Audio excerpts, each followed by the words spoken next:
والسلام على أشرف الأنبياء والمرسلين نبينا محمد وعلى آله وصحبه أجمعين أما بعد فقد قال الله تعالى في القرآن الكريم أعوذ بالله من الشيطان الرجيم بسم الله الرحمن الرحيم قل هل ننبئكم بالأخسرين أعمالا الذين ضل سعيهم في الحياة الدنيا وهم يحسبون أنهم يحسنون صنعا আল্লাহ রাব্বুল আলামিনের যাবতীয় প্রশংসা, দরুদ ও সালাম নাযিল হোক নবী মুহাম্মদ রাসূলুল্লাহ সাল্লাল্লাহু আলাইহি ওয়াসাল্লামের উপর। গত সপ্তাহের বিষয়বস্তু ছিল ইসলামের দৃষ্টি বিদআত সম্পর্কে। ইসলামের দৃষ্টি বা ইসলামের দৃষ্টিতে বিদআত, এই বিদআত সম্পর্কে বিস্তারিত আলোচনা হয়েছিল এবং বিদআত দুই প্রকার তা বলা হয়েছিল। বিদআত, তারপরে যেগুলি ইবাদতের মধ্যে আবার বিদআত হয় সেগুলি আবার দুই প্রকার, আকীদাগত বিদআত এবং আমলগত বিদআত। আকীদায় অনেকগুলি বিদআত থাকে, মানে মানুষের বিশ্বাস ধারণায় অনেক বিদআত রয়েছে, বিদআতি ধারণা বা বিদআতি আকীদা রয়েছে। কয়েকটি বিদআতি আকীদা আজকে পেশ করব এবং কিছু বিদআতি আমলের নমুনা পেশ করব। একটি বিদআতি আকীদা, যেমন নবী করিম সাল্লাল্লাহু আলাইহি ওয়াসাল্লাম সম্পর্কে, যে নবী করিম সাল্লাল্লাহু আলাইহি ওয়াসাল্লাম নূরের সৃষ্টি, নূরের তৈরি। এই আকীদা যত বিদআতি রয়েছে তাদের, বিদআতপন্থী যারা যারা মাজার কবর পূজায় বিশ্বাসী, মাজার কবরের সেজদায় বিশ্বাসী, কবর মাজার পাকা করায় বিশ্বাসী, পীর ওলি আউলিয়ার বয়াতে আর মুরিদ হয় বিশ্বাসী, তাদের এই গুমরাহ আকীদা যে নবী করিম সাল্লাল্লাহু আলাইহি ওয়াসাল্লাম মানুষ না, তিনি মানুষ নন এবং নবী করিম সাল্লাল্লাহু আলাইহি ওয়াসাল্লাম মাটির তৈরি নন, বরং নবী করিম সাল্লাল্লাহু আলাইহি ওয়াসাল্লাম নূরের তৈরি। এটি একটি মিথ্যা দাবি এবং শুধু নূরের তৈরি না, তাদের আকীদা যে আল্লাহর নূরের তৈরি। যেন তাদের গজল আছে, খোদার নূরে রসুল পয়দা, আল্লাহর নূরের তৈরি। আল্লাহর নূর মানে আল্লাহর অংশ, আল্লাহর নূর আল্লাহর অংশ। যখন আল্লাহর নূর আল্লাহর অংশ, তাহলে নবী সাল্লাল্লাহু আলাইহি ওয়াসাল্লাম আল্লাহর অংশ। যখন নবী সাল্লাল্লাহু আলাইহি ওয়াসাল্লাম আল্লাহর অংশ হলো, তাহলে তিনিও খোদার একটা অংশ, আল্লাহর একটা অংশ, উলুহিয়াতের একটা অংশ রয়েছে, ভাগ রয়েছে নবী সাল্লাল্লাহু আলাইহি ওয়াসাল্লামের মধ্যে। আর এটি কথা হচ্ছে কুফরি। এই আকীদা যদি কেউ রাখে সে কাফের হয়ে যাবে। যেমন ঈসা আলাইহিস সালাম আল্লাহর পুত্র, আর আল্লাহর পুত্র মানে আল্লাহর অংশ, আর আল্লাহর অংশ যখন একটি, তখন আল্লাহর গুণ রয়েছে তার মধ্যে, আর যখন আল্লাহর গুণ রয়েছে সেও আল্লাহ। সুতরাং এটি কুফরি আকীদা, আর যারা এই আকীদা রাখে তারা কাফের।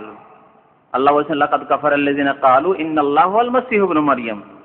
তারা কাফের হয়ে গেছে যারা বলেছে যে আল্লাহ হচ্ছে সে মাসীহ বিন মারইয়াম। তো ওই রকমই যারা বলে আল্লাহর নূর রাসূল, আল্লাহর নূর মানে আল্লাহর নূরের একটা অংশ থেকে রাসূল সৃষ্টি হয়েছেন, এটি কুফরি আকীদা, আকীদাগত বিদআত এবং বিদআতে কুফরিয়া, কুফরি আকীদা। বিদআত আবার এদিক দিয়ে দুই প্রকার, যে কতগুলি বিদআত কুফরিতে মানুষকে পৌঁছে দেয়, মানে কাফের হয়ে যায় যার কারণে। আর কতগুলি বিদআত আছে যে ফাসিকি বিদআত, বিদআতে মুফাসসিকা, বিদআতে মুকাফফিরা আর বিদআতে মুফাসসিকা। এই ভাগগুলো মনে রাখবেন। তাহলে প্রথম ভাগ গত সপ্তাহে করেছিলাম বিদআতের দুই ভাগ। কি করেছিলাম মনে আছে কি না? তার আগে বিদআতুল আদা, অভ্যাসের বিদআত, আর ইবাদতের বিদআত, প্রথাগত বিদআত। কতগুলি প্রথা আছে, এক এক দেশের এক এক প্রথা আছে, এগুলো ধর্মীয় ব্যাপার না, ধর্মীয় অনুষ্ঠান না, ধর্মীয় ব্যাপার স্যাপার না, নেকি সওয়াবের উদ্দেশ্য করেন, এগুলো হচ্ছে প্রথাগত বিদআত, বিদআতুল আদা। আর একটা হচ্ছে বিদআতুল ইবাদা, ইবাদতের বিদআত, আল্লাহর সন্তুষ্টির উদ্দেশ্যে ইবাদত মনে করে, নেকি সওয়াব মনে করে করা। আবার ইবাদতের বিদআতগুলি দুই ভাগে বিভক্ত, আকীদাগত বিদআত, আমলগত বিদআত। আর বিদআতের আরেকটি ভাগ এখন কি বললাম, বিদআতে মুকাফফিরা এবং মুফাসসিকা, এমন বিদআত যা মানুষকে কুফরি পর্যন্ত পৌঁছায়। আর কতক বিদআত রয়েছে যেগুলি ফাসিক করে দেয় কিন্তু কাফের করে না। তো এই আকীদা, এই বিদআতি আকীদা মানুষকে কাফের করে দেয়, যেহেতু আল্লাহর অংশ মনে করা হলো রাসূলুল্লাহ সাল্লাল্লাহু আলাইহি ওয়াসাল্লামকে। তারা কোরআন আয়াত পেশ করে, কাদ জাআকুম মিনাল্লাহি নূরুন, তোমাদের কাছে আল্লাহর পক্ষ থেকে নূর এসেছে। নূর এসেছে মানে ও কিতাবুম মুবিন, এবং সুস্পষ্ট কিতাব এসেছে। নূর মানে তার ব্যাখ্যা করে রাসূল। রাসূল যদি ব্যাখ্যা করা হয় তো কোন নূর, মানে আল্লাহর নূর, আল্লাহর অংশ হয়ে নূর, না নূর এই অর্থে যে তিনি আলো দান করেছেন, অন্ধকারের মাঝে আগমন করে আল্লাহর পক্ষ থেকে নবুয়ত রিসালাত প্রাপ্ত হয়ে এসে আলো দান করেছেন এই অর্থে। যদি বলেন যে না নূরের তৈরি তিনি, সেই জন্য নূর বলা হয়েছে কোরআনে, তাহলে কোরআনকেও নূর বলা হয়েছে, ওয়ানজালনা ইলাইকুম নূরাম মুবিনা। কোরআন আল্লাহ বলছেন আমি সুস্পষ্ট নূর নাযিল করেছি। তো কোরআন কি নূর? কেউ কি তার আকীদা রাখে যে কোরআন নূরের তৈরি? না তো। তারপরে কাফেরদের কথা মক্কার আল্লাহ বলছেন আওয়ামান কানা মাইতান, তারা মৃত ছিল, মরে গিয়েছিল। তারা কি মরে গিয়েছিল না বেঁচে ছিল? আবু জাহাল, আবু লাহাব, এমনকি আবু বকর, উমর যারা কুফরের অবস্থায় যখন ছিল, ইসলাম পৌঁছেন, তখন তো সব মরে ছিল না জীবিত? আল্লাহ বলছেন মাইতান, মৃত। কোন মরা তাহলে? ঈমান থেকে মরে গেছিল, হ্যাঁ, কুফরের মরা মরে গেছিল, শিরকের মরা মরে গেছিল, মৃত তাদেরকে। তাহলে আসল মৃত এখানে উদ্দেশ্য করা হয়নি। ফাআহইয়াইনাহু, তাদেরকে জীবন দান করলাম। কোন জীবন দান করলেন? ঈমান ইসলামের জীবন দান করলেন। ওয়াজআলনা লাহু নূরান, এবং তাদের জন্য একটি নূর দিলাম, তাদের জন্য একটি নূর করে দিলাম, নূর সৃষ্টি করে দিলাম। যা আল্লাহ মানে খালাকনা, সৃষ্টি করলাম, নূর তৈরি করলাম। তাদের জন্য একটি নূর তৈরি করে আমশি বিহি ফিন্নাস, যা নিয়ে তারা চলাফেরা করে। কোন নূর নিয়ে আবু বকর, ওমর, উসমান বা মুসলমান যারা কলমা পড়লো তারা চলাফেরা করে? ঈমানের বা ইসলামের নূর, হিদায়াতের নূর। এজন্য হিদায়াতকে নূর বলা হয়েছে।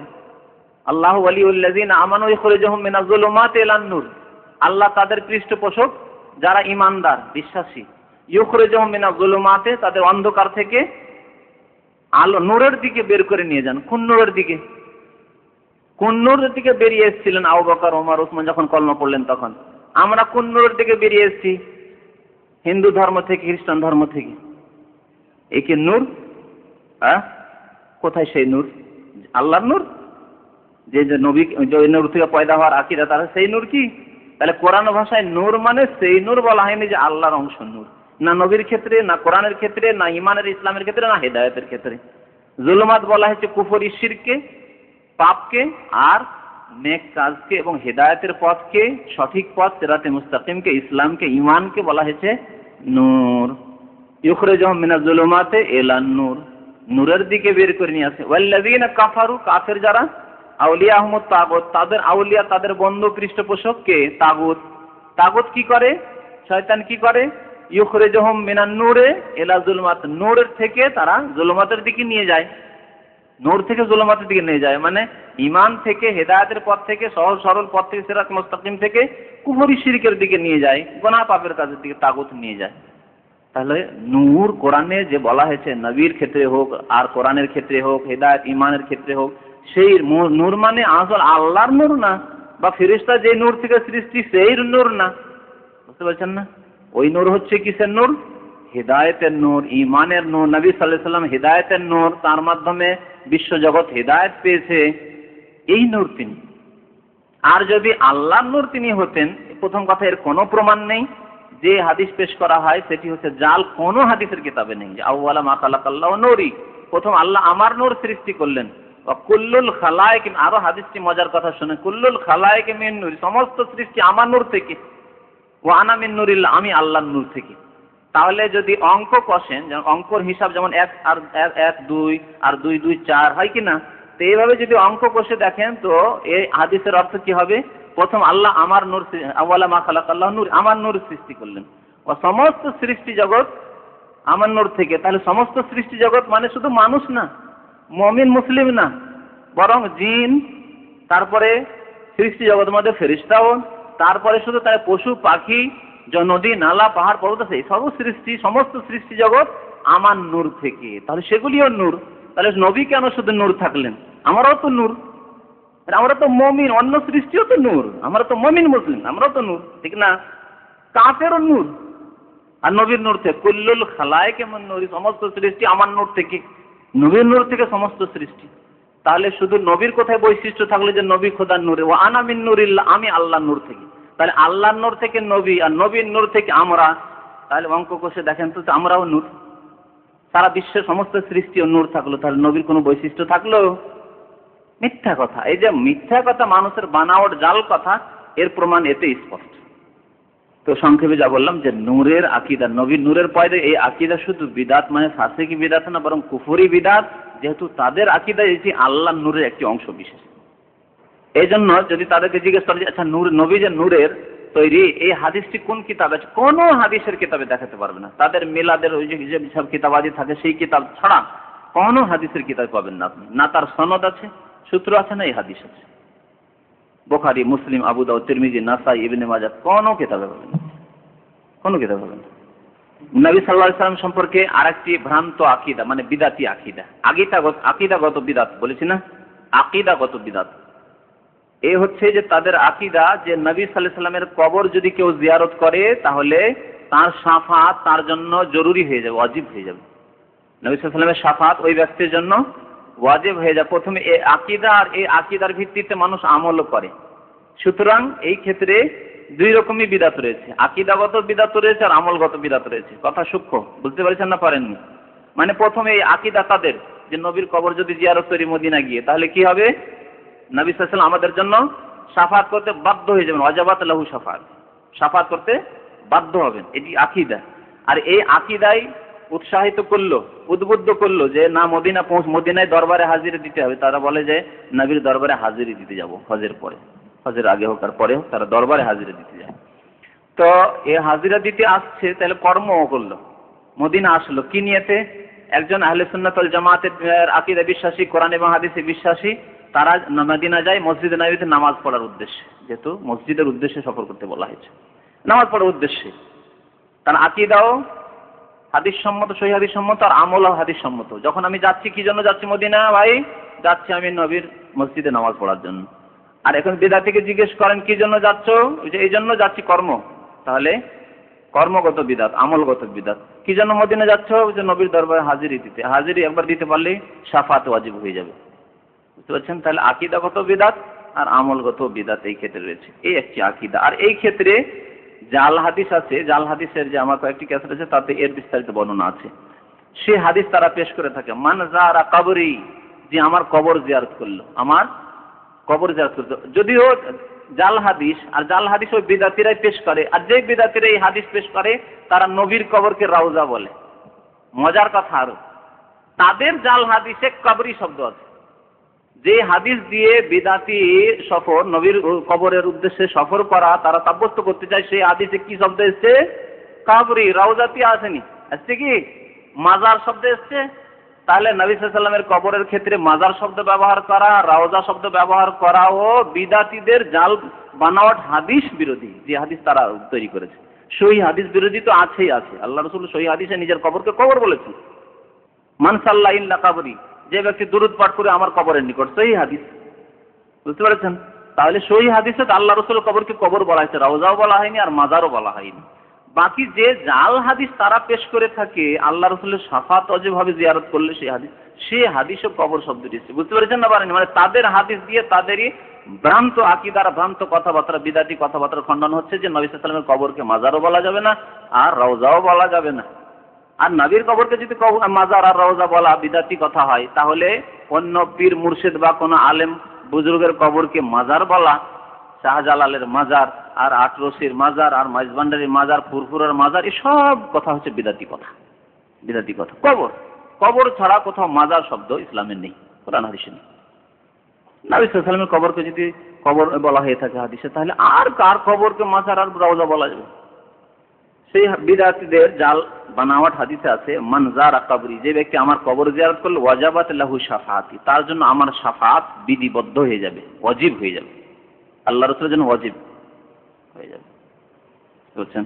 এই হাদিস জাল, এবং কেন জাল বিস্তারিত যদি শুনতে হয়, সময় আজকে নেই, সেজন্য আপনাদের ওই ক্যাসেটগুলো শুনতে বলে দিচ্ছি, যে বিস্তারিত শুনতে পারেন। হাদিস মওযু, মুহাদ্দিসিনদের নিকট নতুন কথা নাই, প্রাচীন যুগ থেকে মুহাদ্দিসিনরা এই ধরনের হাদিসগুলোকে, যারা বিদাতি তারাই আবিষ্কার করেছে, তারা জাল বলে আখ্যায়িত করেছেন, উম্মতকে সাবধান করেছেন।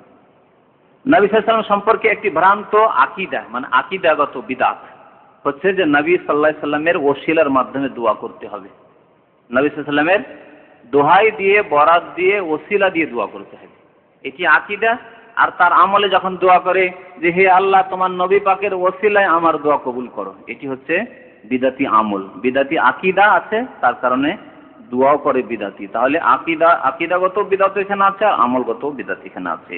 এবং এই ক্ষেত্রে কিছু হাদিস তারা পেশ করে, যে হাদিসগুলি জাল। তার মধ্যে উল্লেখযোগ্য যে হাদিসটি পেশ করে সেটি মুস্তাদরাক হাকিমে হাদিস আছে, আর হাদিসটি মুহাদ্দিসিনরা জাল বলেছেন, হাদিসটি জাল বলেছেন। সেই হাদিস হচ্ছে আদম আলাইহিস সালামের হাদিস। আদম আলাইহিস সালাম যখন গুনাহ করে ফেললেন, আল্লাহ জান্নাত থেকে বের করে দিলেন, তখন তওবা করবেন। তো কিভাবে তওবা করবেন? তখন মনে এলো যে নবীর ওসিলায় দোয়া করি, মুহাম্মদ সাল্লাল্লাহু আলাইহি ওয়াসাল্লামের ওসিলায় দোয়া করি। দোয়া করলেন আল্লাহর কাছে, আসআলুকা বিহাক্কি মুহাম্মদ, হে আল্লাহ, ইল্লা গাফারতা লি, আল্লাহ মুহাম্মদ সাল্লাল্লাহু আলাইহি ওয়াসাল্লামের হক দিয়ে, মানে তার দোহাই দিয়ে, তার ওয়াস্তা দিয়ে, তার ওসিলায় দোয়া করছি, আল্লাহ আমাকে মাফ করে দাও। তখন আল্লাহ জিজ্ঞেস করলেন আদম আলাইহিস সালামকে, হে আদম, কাইফা আরাফতা মুহাম্মদ ওয়ালাম আখলুকু বাদ, মুহাম্মদ সাল্লাল্লাহু আলাইহি ওয়াসাল্লামকে কেমন করে চিনলে, এখনো তাকে সৃষ্টি করিনি। হাদিসটা আছে, এখনো সৃষ্টি করিনি। আবার বিদাতিরা ওই হাদিস, এই জাল হাদিস আছে, আর এই বিদাতিরা বলে যে নবী সাল্লাল্লাহু আলাইহি ওয়াসাল্লাম নবী ছিলেন যখন আদম সৃষ্টি হয়নি। তা আদম নবী হলেন আবার সৃষ্টি হয়নি, কেমন কথাবার্তা, বুঝতে পারছেন? মানে বিদাতিদের কথাবার্তা এত দ্বন্দ্ব যে মহা মুশকিল। হ্যাঁ, তাদের এই জাল হাদিসে আছে ওয়ালা মাখলুক, এখনো তাকে সৃষ্টি করিনি, কেমনে তুমি তাকে চিনলে? আর তাদেরই আকীদা যে আদম সৃষ্টির আগে যখন আদম কাদা আর পানি হয়েছিলেন তখনই নবী, কুনতু নবিয়ান ওয়া আদম বাইনাল মাই ওয়াত তিন, আমি নবী ছিলাম যখন আদম যখন মাটি আর কাদা হয়েছে। তার মানে সব মিথ্যা কথাবার্তা, মিথ্যা কথায় দ্বন্দ্ব থাকে। পুলিশের কাছে যখন মানে ইনভেস্টিগেশনে কাউকে নিয়ে যাওয়া হয়, আর যদি অপরাধী থাকে, চোর, আসলে চোর, কিন্তু বলছে আমি চুরি করিনি, কথা একরকমের হয় না। মার যখন খায় এক জায়গায় মেরে ফেলে আরেক রকম কথা, একরকম কথা বললো, ভুলে যায় তো, মনে থাকে না অনেক সময়। আরেক জায়গায় যখন ইনভেস্টিগেশন শুরু হলো, মার পড়লো, তখন আরেক রকম কথাবার্তা বলে দিল। বিভিন্ন রকমের মানে এইরকম কথাবার্তা হয়, মৃত্যুকদের কথাবার্তা এরকম হয়। কিন্তু যে সত্যবাদী, আমি চুরি করিনি, আমি অপরাধী না, আমাকে যদি জিজ্ঞেস করে আপনি অপরাধী না, আপনাকে জিজ্ঞেস করে, আপনার কথা একই রকম থাকবে, একই রকম কথা, যেখানে যাবেন কথা একই, যেহেতু অবস্থা আপনার একই। বুঝতে পেরেছেন না? মিথ্যার আশ্রয় নেন, মরে যায় কিন্তু সত্য পথে আছি, আমি নির্দোষী, আমার কথা একরকম হবে। নিজে থেকে বানাতে যাবেন না। কিন্তু যেহেতু মিথ্যুক, সে করেছে অন্যায়, এখন সে ঢাকতে চাইছে, যখন ঢাকতে যাবে তখন বিভিন্ন রকম ভাবে ঢাকার চেষ্টা করে, যার ফলে কথাবার্তা সে দ্বন্দ্ব হয়ে যায়। একই রকমের কথা এক জায়গায় এক রকমের বিবৃতি, আরেক জায়গায় আরেক রকমের বয়ান বিবৃতি, এরকম হয়। ঠিক বিদাতিদের এই অবস্থা। এই হাদিসে, এই জাল হাদিসে বিদাতিরা বলছে যে ওয়ালা মাখলুক বাদে, এখনো ওই তো মুহাম্মদকে সৃষ্টি করা হয়নি, কেমন করে তুমি চিনলে, আর কেমন করে তুমি ওসিলা ধরলে? আর আরেক জায়গায় বলছে যে আদম আলাইহিস সালাম সৃষ্টির আগে যখন কাদা হয়েছিল তখনই তিনি নবী হয়ে পড়েছিলেন। বুঝতে পারছেন? তো তখন আদম আলাইহিস সালাম, হে আল্লাহ, যখন লাম্মা খালাকতানি, যখন আমাকে সৃষ্টি করলে, তখন ফানাজারতু ইলা আরশিক, তখন আরশের দিকে তাকিয়ে দেখলাম, ফারাআইতু মাকতুবান ফিহি লা ইলাহা ইল্লাল্লাহ মুহাম্মাদুর রাসূলুল্লাহ, দেখলাম তাতে লেখা আছে আরশে লা ইলাহা ইল্লাল্লাহ মুহাম্মাদুর রাসূলুল্লাহ। ভাবলাম আল্লাহ তোমার নামের সাথে মিলিয়ে যার নাম লেখা আছে নিশ্চয়ই কোনো মহামানব আছে, আমার চাইতে উত্তম আছে, তাই আমি তার ওসিলা ধরলাম। তখন আল্লাহ বললেন, সাদাক, তুমি সত্য বলেছো, ঠিক আছে, তুমি যখন ওসিলা দিয়ে দোয়া করেছো তোমাকে মাফ করে দিলাম। মাফ হয়ে গেল কার? আদম আলাইহিস সালামের। বুঝতে পারছেন? এ হচ্ছে জাল হাদিস। কোরআন কি বলছে? আল্লাহর বাণী কি বলছে? ফাতালাক্কা আদম মির রাব্বিহি কালিমাত। আদম আলাইহিস সালাম, কেউ শিখাবার লোক নেই তাকে, যেহেতু আর কেউ মানুষ ছিল না, একা মানুষ, স্বামী স্ত্রী, আর কেউ নেই, কে শিখাবে? দুজনে কান্নাকাটি করছে, অসহায়। যখন অসহায় মানুষ হয় তখন আল্লাহর মদদ নেমে আসে, মনে রাখবেন। যদি আল্লাহকে ধরেন, আল্লাহর দিকে ধাবিত হন আর অসহায় হন, যখন মদত করার আপনার অনেক থাকে তখন আল্লাহ বলে, ঠিক আছে, তোমার তো অনেক আছে, তুমি তো মনে করছো যে আমার বংশ আছে, আমার আত্মীয় আছে, আমার ধন আছে, এই আছে সে আছে, তখন আল্লাহ কিন্তু মদত করে না। বুঝতে পারছেন? কিন্তু যখন আল্লাহ, আমার বংশ আমাকে কাজ দেবে না, আমার ধন সম্পদও কোনো কাজ আসবে, আল্লাহ তোমাকে ছাড়া আমি কিছু চিনি না, তখন আল্লাহ মদত করেন। আল্লাহ দেখছেন যে আদম আলাইহিস সালাম ভুল করেছে, কিন্তু তাকে তো শেখাবার কেউ নেই, তখন আল্লাহ নিজেই শেখাচ্ছেন, নিজেই শেখাচ্ছেন। কত আরহামুর রাহিমিন, তিনি নিজেই শেখাচ্ছেন কেমন করে তওবা করতে হয় শিখো, কেমন করে দোয়া করতে হয় শিখো, কেমন করে ভুল ত্রুটির ইকরার করতে, অঙ্গীকার করতে হয় শিখো। ফাতালাক্কা আদম, আদম হাসিল করলেন মির রাব্বিহি কালিমাত, তার পালনকর্তার কাছে কয়েকটি বাক্য। কি? ফাতাবা আলাইহি ওয়া তাওবা, আল্লাহ তখন সেই তওবা কবুল করলেন, যখন সেই দোয়া করলেন। সেই দোয়া কি? সূরা আরাফে আছে। কালা, দুইজনে বলে, রব্বানা যালামনা আনফুসানা ওয়া ইল্লাম তাগফির লানা ওয়া তারহামনা লানাকুনান্না মিনাল খাসিরিন। রব্বানা, হে পালনকর্তা, যালামনা আনফুসানা, আমরা জুলুম করেছি, ওয়া ইল্লাম তাগফির লানা, আল্লাহ যদি মাফ না করো, ওয়া তারহামনা, আর দয়া না করো, লানাকুনান্না মিনাল খাসিরিন, তাহলে বড়ই ক্ষতিগ্রস্ত হয়ে যাব, ক্ষতিগ্রস্ত হয়ে যাব। কোরআন বলছে এই দোয়া আল্লাহ শিখালেন আরহামুর রাহিমিন, আর তিনি করলেন দোয়া, তখন ফাতাবা আলাইহি, আল্লাহ তওবা কবুল করলেন। আর জাল হাদিস, কোন সহিহ হাদিস না। মুস্তাদরাক হাকিমের হাদিস, আর মুহাদ্দিসিনরা ঐক্যমতের সাথে সেই হাদিসকে যঈফ বলেছেন, না জাল হাদিস বলেছেন। আব্দুর রহমান ইবনে যায়েদ বিন আসলাম একজন বর্ণনাকারী, যিনি মৃত্যু ছিলেন। তো যাই হোক, এই হাদিস জাল। সুতরাং ওসিলা দিয়ে দোয়া না, সুন্নত তরিকা হচ্ছে আল্লাহর কাছে সবাই সরাসরি দোয়া করবে। আল্লাহ বলছেন আমি নিকটে, ফাইন্নী করিব, দোয়া করলে আমি কাছে, সুতরাং আমার কাছে তোমরা দোয়া করবে। ওসিলা ধরে দোয়া করা না রাসূলুল্লাহ সাল্লাল্লাহু আলাইহি ওয়াসাল্লামের তরিকা, না সাহাবায়ে কেরামের তরিকা, না খোলাফায়ে রাশিদিনের তরিকা, না আইম্মায়ে আরবা ইমাম আবু হানিফা, শাফি, মালিক, আহমদ তাদের তরিকা, কারো তরিকা না। চতুর্থ, ভ্রান্ত আকীদা বা বিদাতি আকীদা নবী সাল্লাল্লাহু আলাইহি ওয়াসাল্লাম সম্পর্কে বিদাতীদের, যে নবী সাল্লাল্লাহু আলাইহি সাল্লাম তার উম্মতের গুনাহ খাতা ক্ষমা বা মোচনের ক্ষমতা রাখেন।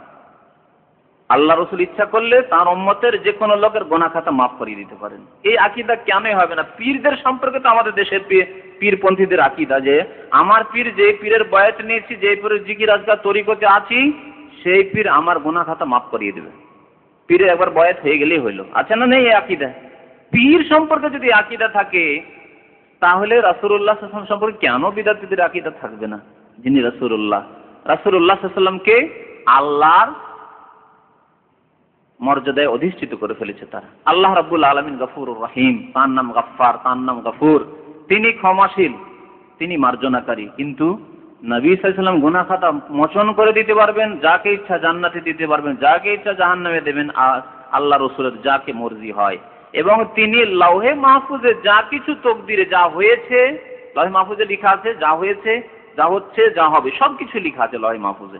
লৌহে মাহফুজ সম্পর্কে আল্লাহ রাসূল সাল্লাল্লাহু আলাইহি ওয়াসাল্লাম নাকি সম্যক জ্ঞান রাখেন, যা কিছু আছে। তাহলে আমার ভাগ্যে, আপনার ভাগ্যে, কিয়ামত পর্যন্ত কার ভাগ্যে কি আছে, সবকিছু রাসূলুল্লাহ সাল্লাল্লাহু আলাইহি ওয়াসাল্লাম জানেন।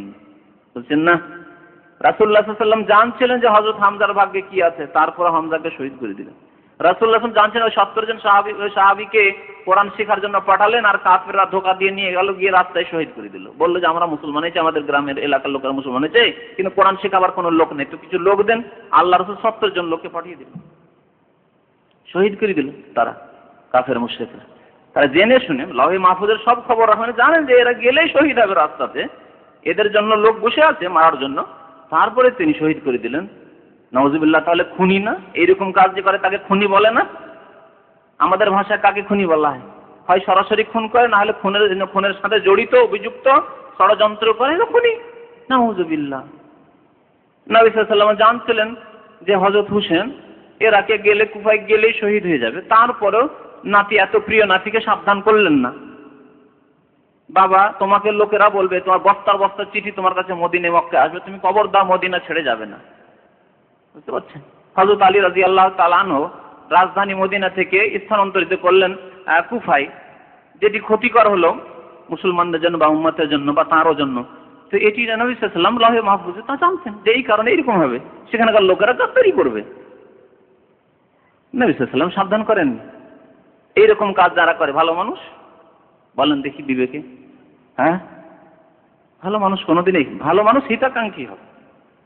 যেখানে ক্ষতি আছে, জানি যে ওই মুখ জায়গায় গেলে ক্ষতি হবে, হিতাকাঙ্ক্ষী সে হবে। বাবা খবরদার সেখানে যেও না, তোমার জন্য বিপদ রয়েছে। নাউজুবিল্লাহ। নবী করিম সাল্লাল্লাহু আলাইহি ওয়াসাল্লাম গায়েব জেনে, সবকিছু জেনে এসব করেছেন, মিথ্যা কথা। সুতরাং এই যে আকীদা যে নবী সাল্লাল্লাহু আলাইহি ওয়াসাল্লাম লৌহে মাহফুজের সমস্ত খবর রাখেন, অতীতের, ভবিষ্যতের, বর্তমানে সব খবর রাখেন, এটি হচ্ছে শিরকি আকীদা, কুফরি আকীদা। আল্লাহ বলছেন সূরা নামলে, কুল লা ইয়ালামু মান ফিস সামাওয়াতি ওয়া মান ফিল আরদি ইল গায়বা ইল্লাল্লাহ ওয়া মা ইয়াশউরুনা আইয়ানা ইউবাসুন। আকাশ জমিনে কেউ নেই যে গায়েব জানে আল্লাহ ছাড়া, ইল্লাল্লাহ, আল্লাহ ছাড়া। আকাশ জমিনে কেউ নেই, মানে ফেরেশতারাও নেই। ফেরেশতারাও লৌহে মাহফুজের খবর রাখে না, যা তাদেরকে খবর দেওয়া হয়, যাও এই কাজটি করো, তাই জানে তারা, তার বেশি জানে না। আকাশ জমিনে কেউ নেই যে গায়েবের খবর জানে, ইল্লাল্লাহ, আল্লাহ ছাড়া। নবী সাল্লাল্লাহু আলাইহি ওয়াসাল্লাম একাধিকবার কোরআনে আল্লাহ বলতে বলেছেন নবীকে যে বলো, কুল্লা ওয়ালা আ'লামুল গায়ব, আমি গায়েব জানি না, বলো এই কথা। আল্লাহ বলছেন তুমি বলো। আরো বলছেন লাউ কুনতু আ'লামুল গায়ব, আমি যদি গায়েব জানতাম, অদৃশ্যের খোঁজ খবর রাখতাম, লাস্তাকসারতু মিনাল খায়র, অনেক কল্যাণ সঞ্চিত করতাম, ওয়া মা মাসসানি আসু, আর কোনোদিনই আমাকে কষ্ট পৌঁছিত না। তাইফে কষ্ট হতো না, ওহদে কষ্ট হতো না, আমার আওলাদকে কষ্ট হতো না, আমার উম্মতের সৎ বান্দাদের কষ্ট হতো না। ওয়া মা মাসসানি আসু, সুতরাং এ হচ্ছে বিদাতি এবং বিদাতে মুকাফফিরা, যে নবী সাল্লাল্লাহু আলাইহি ওয়াসাল্লাম লৌহে মাহফুজের খবর রাখেন, আলিমুল গায়ব, হাজির নাজির, এসব হচ্ছে বিদাত এবং কুফরি বিদাত। অর্থাৎ এই আকীদা যদি কারো থাকে তাহলে সে কাফের। বিদাতির সাথে সাথে হচ্ছে কাফের, মুশরিক। আকীদার বিদাত এবং আমলের বিদাত। আকীদার সাথে আমলের বিদাত 5 নম্বরে নবী সাল্লাল্লাহু আলাইহি ওয়াসাল্লামের জন্মবার্ষিকী পালন, মিলাদুন নবী করা, মানে নবী সাল্লাল্লাহু আলাইহি ওয়াসাল্লামের জন্মদিবস পালন করতে হবে, এই একটি আকীদা। আর তার বাস্তবায়ন হচ্ছে বিদাতি আমল। তো বিদাতি আকীদা এবং বিদাতি আমল হচ্ছে নবী সাল্লাল্লাহু আলাইহি ওয়াসাল্লামের মিলাদ করা, মিলাদ মাহফিল করা, সে দাঁড়িয়েই করুক আর বসে বসেই মিলাদ করুক। এই মিলাদ করা মানে জন্মদিবস পালন করা, হিন্দুদের অনুকরণ আর খ্রিস্টানদের অনুকরণ। খ্রিস্টানদের অনুকরণ, খ্রিস্টানরা 25 ডিসেম্বরে হযরত ঈসা আলাইহিস সালামের জন্মদিবস পালন করে, ক্রিসমাস ডে। আর হিন্দুদের জয়ন্তীর তো অভাব নেই, আর আমরা হিন্দুস্তানে বসবাস, অখণ্ড হিন্দুস্তানে, সেখান থেকে নিয়েছি এই আচরণ, বুঝতে পারছেন। হিন্দুরা যদি কৃষ্ণর জন্মবার্ষিকী পালন করে, জয়ন্তী পালন, রবীন্দ্রনাথ ঠাকুরের যদি জয়ন্তী পালন হয়, তাহলে কেন হবে না মোহাম্মদ রাসূলুল্লাহ সাইয়্যিদুল বাশার সাইয়্যিদুল আম্বিয়া? এসব যুক্তি, সব যুক্তি। ইসলামে যুক্তি বলে কোনো জিনিস নেই। যুক্তি সেটি যেটি আল্লাহ বলেছেন, রাসূল বলেছেন, সেটি যুক্তিযুক্ত। যুক্তিযুক্ত এই জন্য আল্লাহ সেই বিধান দিয়েছেন এবং রাসূলুল্লাহ সাল্লাল্লাহু আলাইহি ওয়াসাল্লামের বিধান আমাদের পর্যন্ত পৌঁছেছেন। আর যার পিছনে যুক্তি নেই, আমরা সীমিত বিবেক নিয়ে যুক্তিসঙ্গত মনে করছি, অযৌক্তিক, সেই জন্য আল্লাহ রাব্বুল আলামিন তা বলেননি, তার রাসূলও বলেননি এবং তার রাসূল করেননি। নবী সাল্লাল্লাহু আলাইহি ওয়াসাল্লাম নিজের মিলাদ মাহফিল না করেছেন, না সাহাবায়ে কেরামদের করতে বলেছেন। সুতরাং এটি খ্রিস্টান এবং হিন্দুদের অনুকরণ, আর যারা অমুসলিমদের অনুকরণ করে তারা তাদের শামিল। আল্লাহ রাসূল বলেছেন, মান তাশাব্বাহা বিকওমিন ফাহুয়া মিনহুম। আবু দাউদ অন্যান্য হাদিসে রয়েছে, যে ব্যক্তি কোনো কওমের অনুকরণ করবে তারা তাদের শামিল হবে ধর্মীয় অনুষ্ঠানের ব্যাপারে, ধর্মীয় কাজকর্মে, ধর্মীয় আকীদায়। তার সাথে সাথে মিলাদে জানেন যে অনেক শিরক আর পাপের কাজ হয়, তা তো বাড়াবাড়ি হয় নবীর সম্পর্কে, এই সম্পর্কে বিস্তারিত অনেকবারই আলোচনা হয়েছে। আর মিলাদ কখন শুরু হয়েছে আর কোন দেশে শুরু হয়েছে কে বলতে পারেন? কিছুদিন আগে আলোচনা যেহেতু হয়েছে। কোন দেশে প্রথম শুরু হয়েছে? হ্যাঁ, আর কেউ মিশর বলল? হ্যাঁ, কোথায় শুরু হয়েছে? না, হ্যাঁ, প্রথম মিশরে শুরু করেছে শিয়ারা, 4th শতাব্দী, 362 কাছাকাছি প্রথম শিয়া রাফেজিরা শুরু করেছে। তারপরে সুন্নি বিদাতিরা শুরু করেছে ইরাকে, জি, 6ষ্ঠ শতাব্দীতে। তারপরে উপমহাদেশের শিয়া আর রাষ্ট্রনেতারা, রাজা বাদশারা, আমির ওমরারা পৌঁছেছে। ইবাদতের ক্ষেত্রে বিদাত, ইবাদতের ক্ষেত্রে বিদাত আর আমলগত বিদাত, আমলগত বিদাত। এর কয়েকটি দৃষ্টান্ত, যেমন উচ্চারণ করে নিয়ত করা, নামাজের ক্ষেত্রে, রোজার ক্ষেত্রে উচ্চারণ করে নিয়ত করা। রোজা রাখবেন, বলছেন নাওয়াইতু নাসুমা গাদান, আগামী কালকে রোজা রাখবো, আর রোজা আজকে রাখছেন। পয়েন্টটা মনে রাখবেন, যারা পুরনো এখানে শুনেন তারা আমার এই পয়েন্টটা ভালো করে মনে রাখবেন। রোজা রাখছে আজকে, আর বলছেন নাওয়াইতু নাসুমা গাদান, আগামী কালকে রোজা রাখবো। ভাই ভোর রাতে আজকে রোজা রাখছেন, তখন ইংরেজি মাস হিসাবে ধরলে রাত 12টার পরে সেহরি খাচ্ছেন, তবু আজকে হয়ে গেছে, মানে তারিখ আজকের হয়ে গেছে, আর আজকে রোজা রাখবেন। আর যদি আরবি মাস ধরেন তো সন্ধ্যা থেকে চাঁদ দেখলে তো রাত শুরু হয়, তাহলে আজকে রোজা। কিন্তু বিদাতি এত ওয়াকাট মূর্খ হয় যে বিদাতি আপনাকে নিয়ত শিখেছে নাওয়াইতু নাসুমা গাদান, আগামী কালকে রোজা। বুঝতে পারছেন কত বড় জেহালত, অজ্ঞতা। তাহলে বোঝা যাচ্ছে এই জেহালত ইসলামে নাই। সুতরাং ইসলাম এর থেকে বাড়ি, ইসলামের এর সাথে কোনো সম্পর্ক নেই। এইরকম নিয়ত ইসলামে থাকলে নাওয়াইতু নাসুমাল ইয়ম থাকতো। যদি আল্লাহ রসুল শিখাতেন, খলিফারা শিখাতেন, ইমাম আবু হানিফা, শাফি, মালিক, আহমদ শিখিয়ে থাকতেন, হানাফিরা আবু হানিফা থেকে নিয়ে থাকতো, শাফিরা ইমাম শাফি থেকে নিয়ে থাকতো, তাহলে নাওয়াইতু নাসুমা আল ইয়ম হতো। ওরা এত অকাট মূর্খ ছিল না, তারা আলেম ওলামা ছিল, হ্যাঁ, তারা ইসলাম সম্পর্কে জ্ঞান রাখতো। আমরা সাধারণ সীমিত জ্ঞানে যদি বুঝতে পারি যে কত বড় মিস্টেক, এটি গাদান, আগামীকালকে রোজা নিয়ত করছেন, অথচ আজকের রোজা, তাহলে কি ইমাম আবু হানিফা বুঝতেন না? তাহলে বোঝা গেল যে ইমাম আবু হানিফা এই নিয়ত করেননি। হানাফি ভাইরা আল্লাহর রাস্তায় এই বিদাতি নিয়ত ছেড়ে দেন, নামাজের নিয়ত আর রোজার নিয়ত সব ছেড়ে দেন। নামাজ তো এই যে এর জন্য বলা, নামাজের জন্য, আর প্রত্যেক নামাজের জন্য আলাদা আলাদা। এত কষ্ট কি আল্লাহ দেয়? 6 মাস ধরে তো মুখস্থ হবে না রে বাবা, 6 মাস ধরে মুখস্থ করা যাবে না। আর অনেকে বলে যে মক্তবে 6 মাস লেগেছে শুধু নিয়ত মুখস্থ করতে, তারপরে 6 মাস পরে সূরা ফাতিহা। মানে কত বড় জুরম, পাপ, অপরাধ যে আপনি 6 মাস ধরে আল্লাহর কিতাব মুখস্থ, কোরআন মুখস্থ করালেন, বিদাতি নিয়তে ফাঁসিয়ে রাখলেন। আর যার ফলে অনেকেই নামাজ পড়েন না। আজকে বিদাতপন্থীদের অধিকাংশ লোক বিনামাজি। কেন? নিয়ত জানি না, নামাজ পড়বো কি করে? নিয়ত জানা নেই, নামাজ পড়বো কি করে?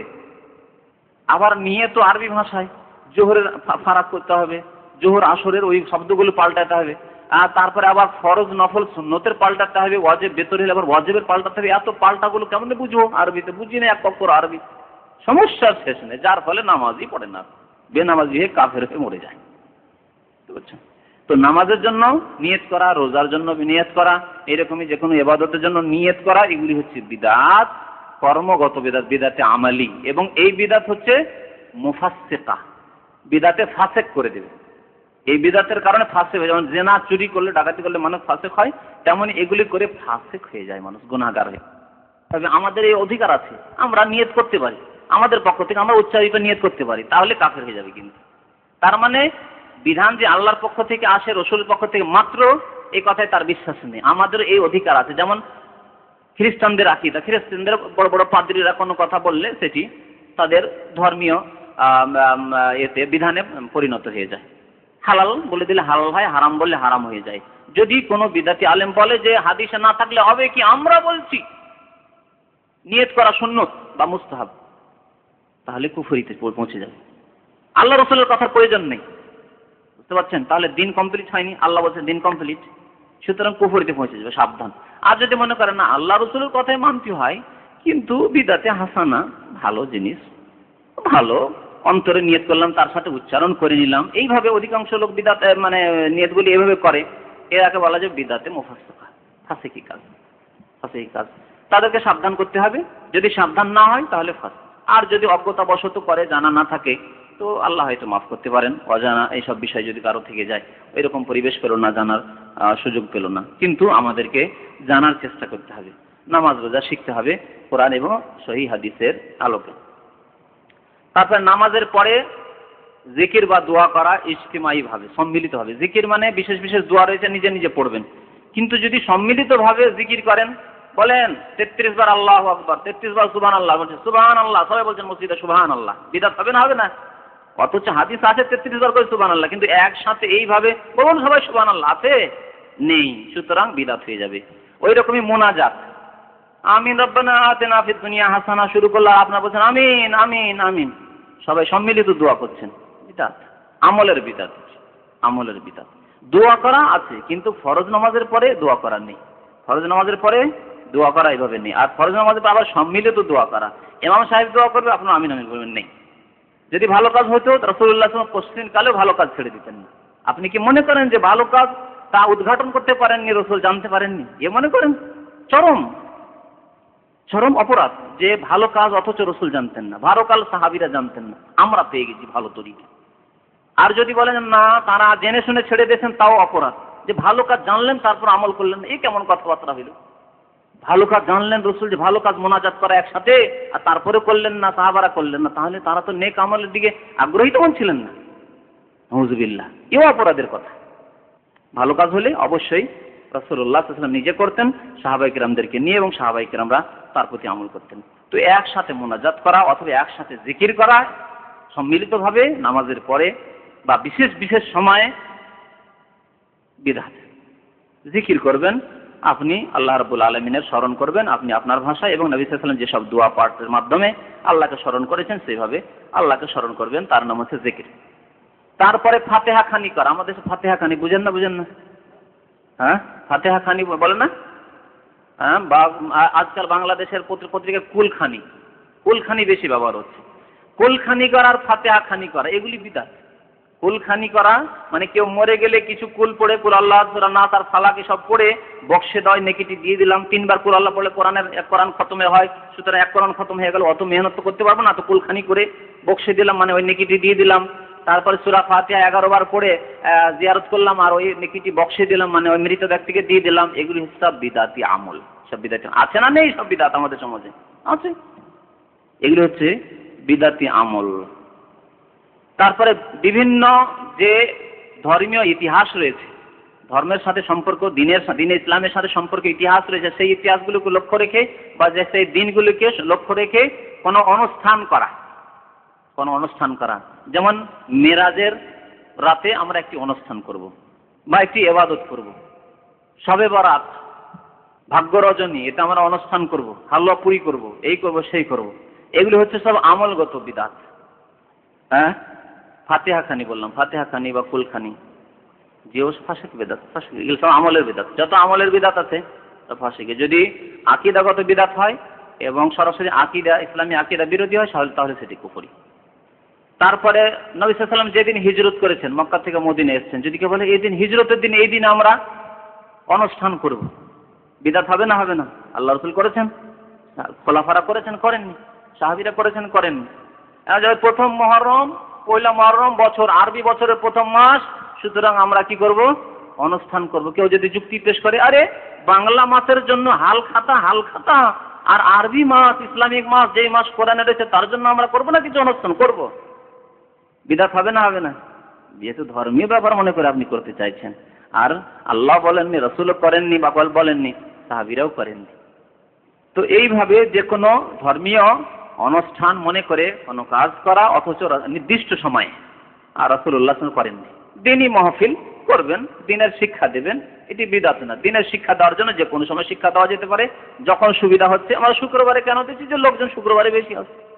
হ্যাঁ, মঙ্গলবারে কেন দিচ্ছি? যে সপ্তাহে দেখছি বৃহস্পতিবারে অন্য কারো হচ্ছে, বুধবারে আমাদের হল খালি নেই, সোমবারে আরো হচ্ছে, কারো হচ্ছে, রবিবারে আরো কারো হচ্ছে, সুতরাং সপ্তাহে একদিন আমরা পেয়েছি। জরুরি নয়, আমরা হয়তো সব কাজ মনে করি না যে মঙ্গলবারে আমাদের সাপ্তাহিক আলোচনা হলে বেশি সব, বরং আমরা যদি সুযোগ পাই তো বৃহস্পতিবারে আমরা নেব। কিন্তু অনেক চেষ্টা করেছি, বৃহস্পতিবার আমরা করতে পারিনি, যেন বৃহস্পতিবার অলরেডি আমাদের আগে থেকে একটা প্রোগ্রাম চলছিল তামিল মাসে।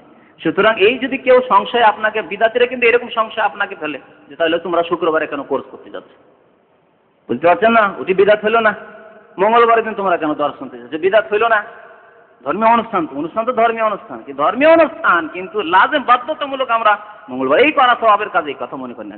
এক পয়সার স্বভাবের কাজ না যে মঙ্গলবারে করা, তবে দিনের অনুষ্ঠান, দিনের মাহফিল যে কোনো সময় করাই স্বভাবের কাজ। আমরা সুযোগ পেয়েছি সেই দিনটি, সময় পেয়েছি সেই দিনে করছি।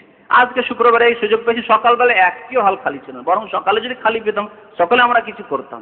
আলোচনা করছিলাম কিছু ভাইদের সাথে, আরবি ভাষা পড়াই সকালবেলা, কিন্তু সকালবেলা নিচে থেকে শুরু করে ওপর পর্যন্ত সমস্ত হল ফুল। আজ তো সকালে আমি এসেছিলাম, দেখি তো সবগুলি ফুল। তাহলে সকালে উপায় নেই আমাদের করা।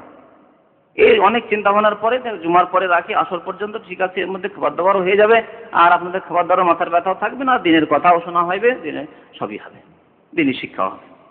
তাহলে এগুলি এই জন্য করি না যে এই সময়টি মোবারক সময়, সুতরাং এই সময় করা হবে, এটি হচ্ছে সওয়াবের কাজ না, তাহলে বিদআত হয়ে যাবে।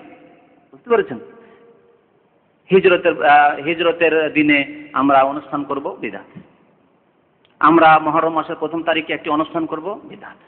আমরা 12 রবিউল আউয়াল একটি অনুষ্ঠান করব, বিদআত। যেহেতু নির্দিষ্ট সময় আপনি সওয়াব মনে করে এই কাজ করতে চাইছেন। তো এই ধরনের অনেক বিদআত আমাদের সমাজে ছড়িয়ে ছিটিয়ে রয়েছে। আল্লাহ রাব্বুল আলামিন এইসব বিদআত থেকে আমাদেরকে যেন মুক্তি দান করেন, বলেন আমিন। আর আল্লাহ তখনই মুক্তি দান করবেন, বিদআতিকে সহজে কিন্তু আল্লাহ মুক্তি দান করেন না, কারণ বিদআতকে সওয়াবের কাজ মনে করে। চোরকে আল্লাহ চুরি থেকে মুক্তি দান করেন, জানি, মদখোর, তাস যে খেলা করে, জুয়া খেলে, তাদেরকে আল্লাহ হিদায়াত করেন, কারণ তারা করে শান্তি পায় না, করে পাপের কাজ করছে, অন্যায় করছে। বিশেষ করে একজন মুসলিম হলে অন্যায় কাজ করছে, অন্যায় কাজ মনে করে সেই জন্য একদিন ছেড়ে দিতে পারে, ঘৃণা হতে পারে। কিন্তু বিদআত সওয়াবের কাজ, নবীর মিলাদ মাহফিল, ঈদে মিলাদুন নবী, হ্যাঁ বুঝছেন, মুনাজাত, আল্লাহর সাথে মোনাজাত করবো, আমাকে কে বাধা দেবে? আল্লাহর সাথে মোনাজাত করবো, কে বাধা দেবে? সম্মিলিত মোনাজাত। এই দেখার প্রয়োজনই মনে করা হয় না যে আল্লাহ রাসূল এই মোনাজাত করলেন না, সাহাবীরা করলেন না, কেন করলেন না? যেহেতু সওয়াবের কাজ মনে করে করা হচ্ছে। সুতরাং আল্লাহ বিদআতীদেরকে সহজে হিদায়াত দেন না, তবে যাদের অন্তরকে আল্লাহ খুলে দেন হক কথা শোনার জন্য বা পড়ার জন্য, বোঝার জন্য, কোরআন এবং হাদিসের সাথে আল্লাহ যদি তৌফিক দেন যে তারা জড়িয়ে যেতে পারে, তাহলে হিদায়াত পায়। যখন দেখবে যে আমাদের বড়রা তো এরকম করেছে, কিন্তু কোরআন হাদিসে তো পাচ্ছি না রে বাবা, কোনটি নেব, এইরকম নিরপেক্ষ দৃষ্টি নিয়ে যদি বিচার করে, তাহলে আল্লাহ হিদায়াত করবে, না হলে হিদায়াত করবে না বিদআতীকে, হিদায়াত করবে না। আর পাপী, অন্য পাপ, যারা জেনা, চুরি করে, মদ খায়, তারা যদি শরীয়ত নাও বুঝে কোনোদিন হিদায়াত হয়ে যেতে পারে। শরীয়ত সম্পর্কে বেশি বুঝে না, হয়তো আল্লাহর ভয় না, সমাজের ভয়। সমাজে কতদিন এইরকম আমি লাঞ্ছিত হয়ে থাকবো, কতদিন মদ খাবো আর লোকে জুতাবে ধরে আমাকে, হ্যাঁ তাই না? কোনো সমাজে বসার স্থান পাচ্ছি না, সেজন্য ছেড়ে দিল, পাপের কাজ ছেড়ে দিল। ছড়ে না এরকম করে। তাহলে অন্য গুনাহ এবং বিদআতের ক্ষেত্রে পার্থক্য আছে, এই জন্য সহজে বিদআতি হিদায়াত পায় না। এই জন্য কোনো কোনো ক্ষেত্রে বলা হয়েছে বিদাত করাতে পারলে শয়তান বেশি খুশি, এই জন্যই হয়। সুফিয়ান সাউরি যে বলে যে বিদাত করাতে পারলে এই জন্য খুশি হয় যে বিদাতি সহজে তওবা করে না, অন্য পাপী তওবা করে নেয় অনেক সময়। তো আল্লাহ রাব্বুল আলামিন আমাদেরকে বিদাতকে চিহ্নিত করার জন্য তৌফিক দান করেন এবং বিদাত থেকে তওবা করার জন্য তৌফিক দান করেন।